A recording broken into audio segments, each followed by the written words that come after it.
Alright guys, welcome back to Houston Kilby YouTube channel. I'm Houston Kilby and this is the Full Metal Goat. Yes, I've got it tucked in right now. It's all covered up in blankets. What's up with that?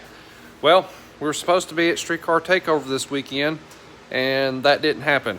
It got rained out and they did refund everybody's tickets and stuff back, but we've got a big storm front coming in and so they canceled the weekend out. So kind of a bummer, but we're going to keep on working and keep on doing stuff till hot rod here. So what's this episode about? Header tethers. What is that? What do they do? Let's jump on into it here. All right, look at my front end. It's up on the table. What the heck, guys? Well, we got a problem. So, header tethers. I didn't have them on my car, and I'll show you guys what these things are. So, right now, we just got the headers on there, just how you would normally have a set of headers. They're all welded up and they're just hanging there. But we have a problem. When this motor heats up, it means the headers heat up. And so what the headers do, they actually tweak like this as the motor gets warm, okay?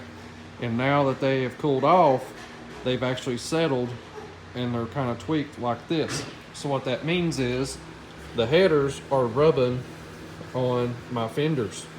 Not good. So now that means we have to clearance our fenders. We got to remake this border piece that's around here. All kinds of shenanigans. Not good. So header tethers. This is what I've come up with here, using some real small Heim joints, and we've got it just tacked together right now. We'll end up tigging this all up and making it all pretty and stuff. But all this is going to do is this right here. We're going to weld these tabs onto the chassis, and we're going to weld these tabs onto the header down here. That way, when this motor heats up and all that stuff, the headers won't flex, and it'll also help prevent from cracking on the headers as well. These things are really handy dandy, and it just helps keep from so much flex, because believe it or not, on boosted engines, there's a lot of pressure coming out of the engine. You've got a lot of boost, you got a lot of exhaust coming out, and it'll actually make the headers do all kinds of crazy stuff. And even on zoomy cars, like on Pro Mod cars, you'll see two long tethers from all the way up here going all the way down to like where the zoomies are mounted at. So this is something you guys want to keep in mind when you're building side exit headers. You better go ahead and put you some tethers on it, because I'm having issues. Now, for you guys that run your headers down and underneath the car, it's not that big a deal, because you don't have any side exit holes to worry about any type of heat changing your clearances, because now I can't hardly get my front end off. So in this episode, we're going to be installing these on there. We're going to be cutting out this place right here, putting a new border on this deal, and getting the front end back on the car again. So we got a fun little episode here for y'all today, and we're going to get after it. All right, guys, it's time to get to cutting on our fenders here. By far, this is not what I wanted to do at all. And anytime you're cutting anything with sparks, be sure that you got your hot rods covered up, that's for sure, especially with fresh Lexan windows. But anyways, so got to cut these deals out here the best that we can, and the cutoff wheel was really and truly the only thing I could think of to quickly and easily cut this versus as using like a Sawzall. And I normally don't like using a Sawzall on sheet metal because it bends it up so bad and it's too violent. But went ahead and got both sides cut out here. It was pretty busy little job here, not gonna lie. And again, guys, learn from my mistake here. Be sure and use header tensioners or tethers or whatever you want to call them, so you don't have to go back and cut your fender apart again. It's never fun. And now I'm gonna have a wide gap around my exhaust opening, which I don't quite care for. I'd much rather it had been a tighter gap there, but gotta do what we gotta do, and we're gonna make do here. So it's time to weld our tensioners or tethers back onto the headers here. Well, not back on, I guess on here for the first time, and get these things all welded up. And I was actually out of TIG welding gas, that's why I'm using the MIG right now. And nothing like buying welding gas right now and welding supplies. Boy, it is expensive. So guys, all your local welding shops, whatever they're charging you, just feel glad that they actually got welding gas because it's expensive right now.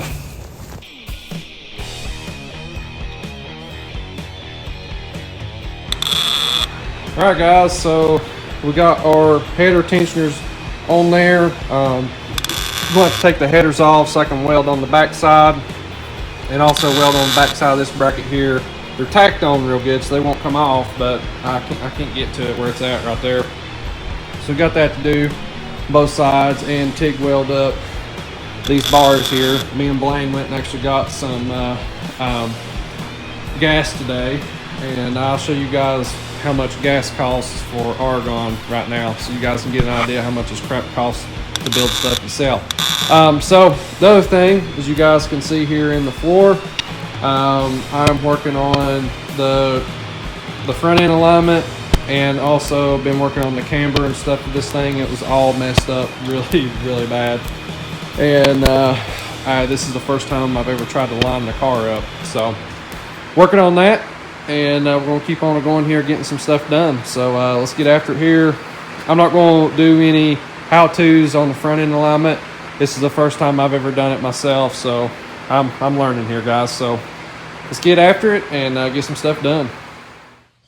All right, guys, let's talk about throttle cable for a second.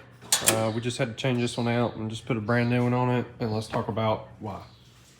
All right, guys, I got a quick little tech tip here. This was something that I found out here very recently. There's a huge difference when it comes to push-pull cables.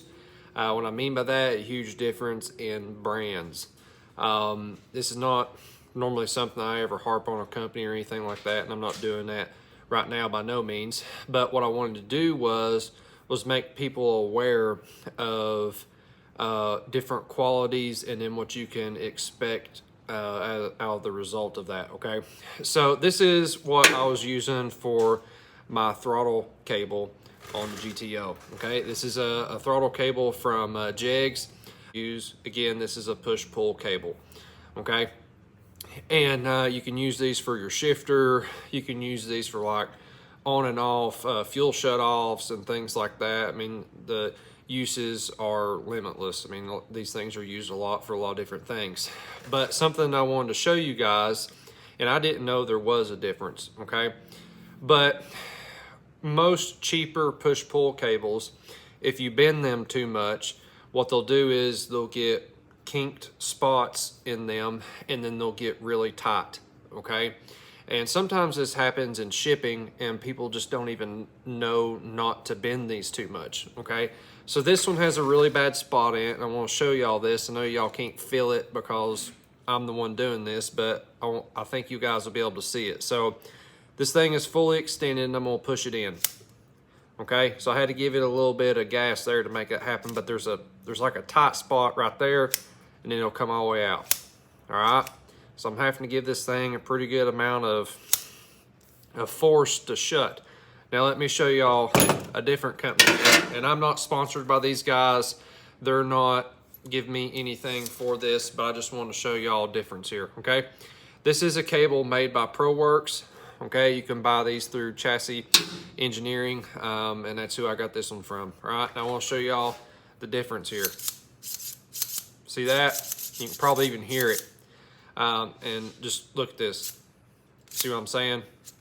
I mean, it's crazy how much smoother these are, and they'll bend a whole lot farther too, and it won't kink up as bad and permanently kink it. That's the problem with a lot of these others. These style of push-pull cables are also known as silverbacks. Again, I didn't know there was a big difference in these, but I thought this would be a good tip for you guys at home. These are expensive right here, okay? I think these things start out at $79 a piece, okay? This one here from Jegs, these I think they're like 20 bucks a piece. Okay, so huge difference in price, but there actually is a serious difference in quality and how they work. And right out of the box, that's how this one was. It was tight. It has a problem. I mean, by one finger, I can't close this one, okay? And with this one, you guys can see, I mean, it's very smooth. So anyways, guys, quick tip of the day. Thought I'd show that for y'all, so that way y'all can see the difference in it. let's get back after it. All right, guys, it's time to hammer down and TIG weld up these header tensioners or tethers, whatever you want to call them. I've heard these things called multiple different things, so I thought I'd call them both throughout the whole video. Alrighty, guys, we got everything buttoned up, fueled up. It's time to give this thing a little shot of gas and fire this deal up, do some test driving, and check over all the work that we've done and make sure this thing's working good. We got the front end alignment done. We got the headers bolted back up. We got the header tensioners on it. And it's time to test this stuff out. Fire this bad boy up, boys. Check the transmission level. We'll get it outside again. Ever get a little bit of heat in it, and we'll go from there.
Alright, boys and girls, so far no leaks outside here. Looking good. Always check your fittings. Always check your fittings. Especially when you've had stuff apart. Alright, so now we need to check the trans level again in it. We're about to check it on this little dipstick right here and go from there. Because I changed the way these hoses go. And because I'm trying to get this stuff tucked back in more, so I had to change how a hose was set up. So it drained some trans fluid out of it, so now I got to check it, make sure we're good, make sure these fittings are good and tight, and go from there. So let's get after it. All right, so trans fluid's just a little bit low. We'll have to put some more ATF in it, but started up pretty good right there. Boy, it smells good. We got some raspberry in this alcohol right here. Ooh, it smells right. Let's see here. We'll get some trans fluid, fill this deal up. Let's go on a little cruise, see what this thing does. Getting the seatbelt on, getting ready to fire this deal up. Make sure your sunglasses are clean. You can't forget that. That's like one of the #1 things ever. If you're gonna ride around something cool, you gotta have cool sunglasses on, right? In my case, cheap sunglasses. You know what I mean? Alright, let's test this deal out. See what happens. Roll on too.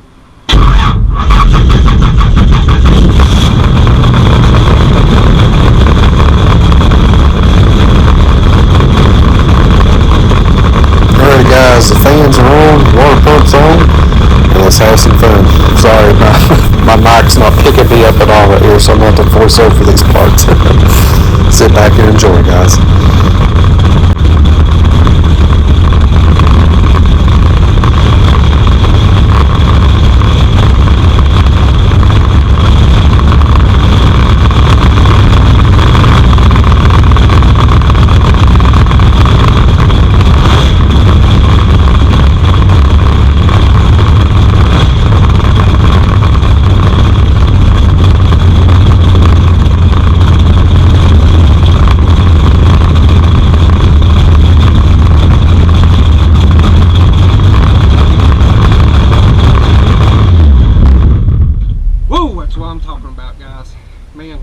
Test session there. We'll check some more things on level ground, get some video for you folks at home, because I know how you guys like them little montages, and plus we got a good little backdrop day, beautiful day, and I tell you what, you gotta enjoy the freedom while you can, and today we're gonna enjoy some of that freedom. So let's get some of these pictures in, and we'll do some more cruising around. Let's get it.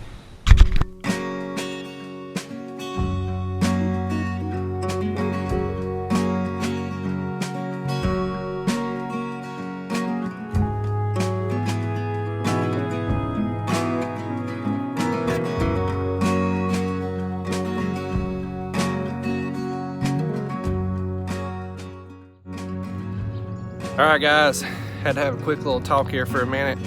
Over the weekend there, I know you guys see him on the channel sometimes, best friend, brother, Jesse there, his dad, RJ, you guys have seen him on the channel too, working on his Chevelle and stuff, and me and Jesse was getting that thing going for him. But RJ needs some prayers right now, guys. Over the weekend he fell and broke his hip, and he's been in pretty rough shape, and definitely right now we need those prayers as much as we can get them.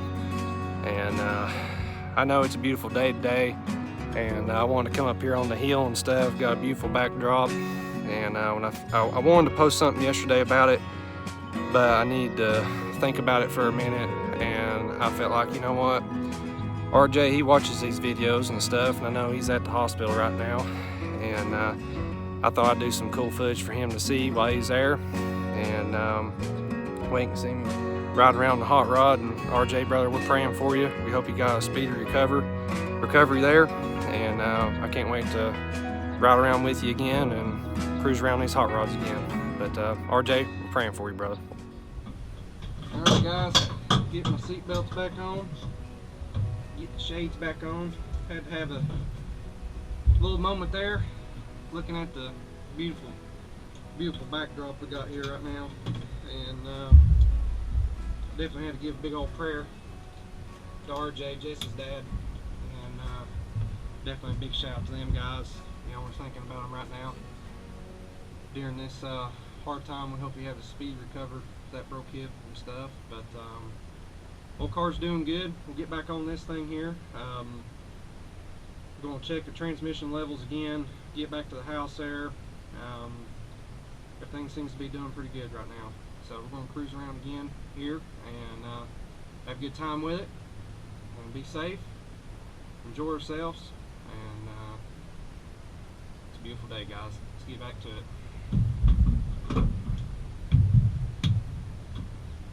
Roll on too.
Speed bump here and not get stuck. This is the first time we're about to test this out.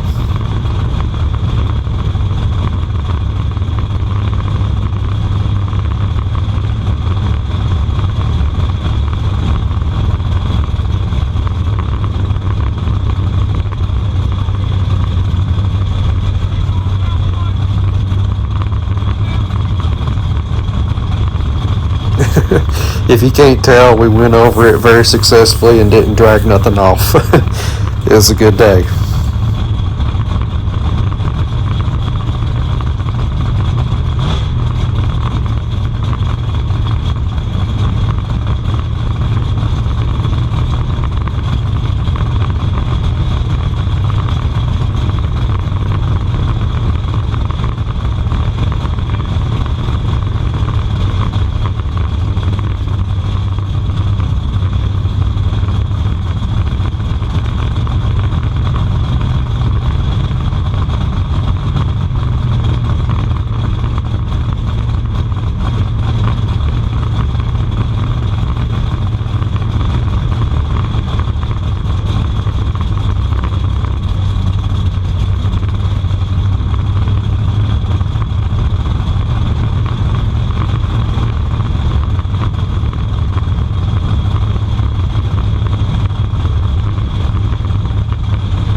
successful drive. Can't even hardly talk right now. Woo! It feels good. Golly. We're about to have a little bit of fun. There's a wife calling right now, boys. We had a successful drive. RJ, buddy, hope you enjoyed that ride along there. And speedy recover, brother. Speedy recover. God bless. All right, guys, we're back. Had a good, successful trip. Everything went good. It's fun driving this thing more and more and getting it farther out and farther out, and getting on the loud pedal a little bit more each time. And we're having a really, really good time with it. Don't forget to pick up those Full Metal Goat t-shirts. We're going to the Jonesborough Armory event at the end of the week. All right, that's on Sunday the 15th. So it's coming up very, very soon. So we hope to see you all at that event. It'll be a lot of fun getting to ride around an old hot rod. And we can't wait to meet all you guys, and hope to meet some new people out at this year's Hooptie Kings events. And we got some very, very cool Hooptie Kings trophies that my dad has been working on. I'm not going to show any pictures of them yet. I'm going to let Jesse debut those things to you guys, but those things are looking mint. They're looking really, really good. Anyways, guys, that's it for me. Thank y'all for watching. Hope y'all enjoyed this episode. Like and share. Make sure you're subscribed. Tell your friends. We need as many subscribers as we can get. Let's get to it, guys. Thank you guys so much for watching. Make sure you are subscribed to the channel. Don't forget to go over to KilmerSports.com, where we've got all kinds of merch over there and all kinds of high-performance products as well. And definitely a big shout out to our sponsors and partners. Till next time, you guys have a good one.